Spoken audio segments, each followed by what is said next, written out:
Նա խոսեց կաթոլիկ եկեղեցում սեռական բռնությունների ու մանկապղծության մասին, խաղաղության կոչ արեց Հայաստանին ու Ադրբեջանին, քննադատեց ԱՄՆ-ին ու Իսրայելին։ Հռոմի Ֆրանցիսկոս Պապի մահից հետո հանգուցյալի մասին այս օրերին շատերն են խոսում։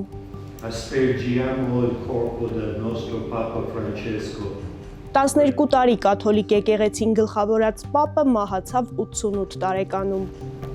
Ինչ է լինելու Հռոմի Պապի մահվանից հետո։ Եկեք հասկանանք, ինչպես են կարդինալները գաղտնի քվեարկությամբ Պապ ընտրելու եւ էլ ինչ գաղտնիքներ կան Սուրբ Պատերի ներսում։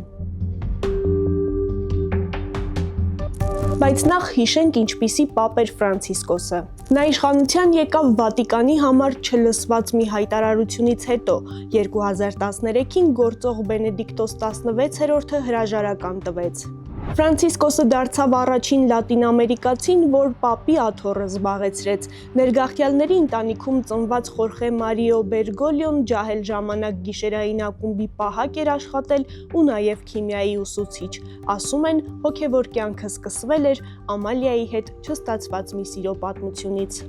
Վատիկանում հայտնի էր իր համեստ կյանքով։ Ֆրանցիսկոսը սիրելի էր կաթոլիկ եկեղեցու հետևորդների համար, շատերը նրան հեղափոխական Պապ էին համարում։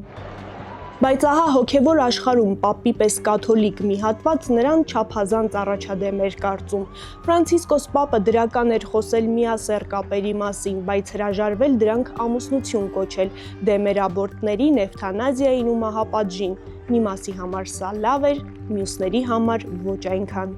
Բայց Պապի ամենամեծ քննադատները կաթոլիկ եկեղեցուն առնչվող ամենասկանդալային մանկապղծության ու սեռական բռնությունների մասին փաստերն էին առաջ բերում ու ասում էին բավարար ջանք չի գործադրում դրանք կանխելու կամ հետաքննելու ուղղությամբ։ Իսկ այդ հարցում Պապի խաչն իրոք ծանր էր։ Կաթոլիկ եկեղեցու հոգևորականների կողմից սեռական բռնության ահազանգերն աշխարհով մեկ էին հնչում։ Համաձայն այդ տվյալների 1950-ից հետո միայն Ֆրանսիայում օրինակ 300,000 երեխա է սեռական բռնության զոհ դարձել։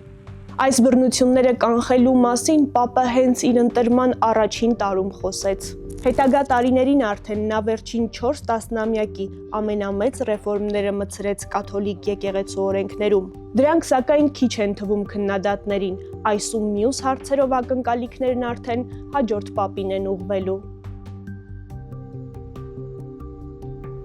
Աշխարհի կաթոլիկների գլխավոր հարցն է, ով կընտրվի նոր Պապ։ Ֆրանցիսկոս Պապի մահվանից հետո 9 օր սուգ կլինի, հետո ընտրություն։ Սիքստինյան կապելլայում հավաքվում են շուրջ 250 կարդինալ, նրանցից միայն մինչև 80 տարեկանները կարող են մասնակցել քվեարկությանը։ Իսկ քվեարկությունը շարունակվելու է այնքան, մինչև կարդինալներից մեկը ձայների մեծամասնությունը ստանա, այդ ժամանակ ծուխ դուրս կգա ու աշխարհը կիմանա նոր Պապի անունը։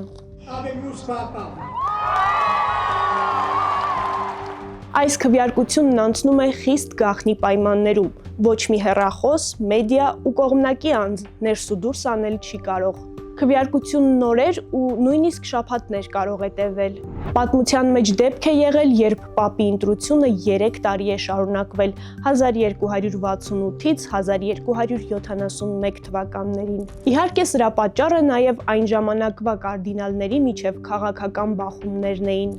Իսկ այսօրվա կարդինալների 80%-ին հենց Ֆրանցիսկոս Պապն է նշանակել։ Սա նշանակում է նրանք կյանքում առաջին անգամ են Պապ ընտրելու։ Իհարկե դժվար թե այդպիսի բան լինի, բայց տեսականորեն պապական աթոռի համար կարող է պայքարել կաթոլիկ կնքված ցանկացած տղամարդ, եթե կարդինալները նրան ձայն տան։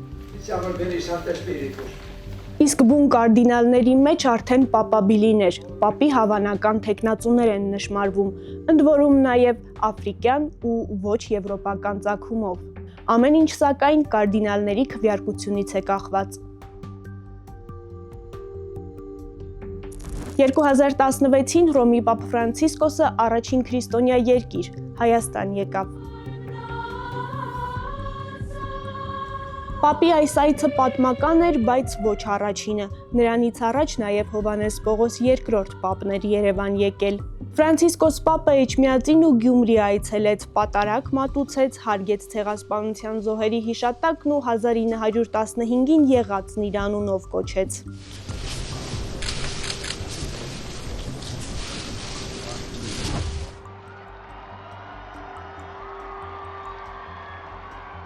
Հայաստանը տեղ ուներ նաև Հռոմի Պապի վերջին հրապարակային աղոթքում։ Մահվանից ժամեր առաջ նա հայերի ու ադրբեջանցիների միջև խաղաղության պայմանագրի կնքման մասին էր խոսել։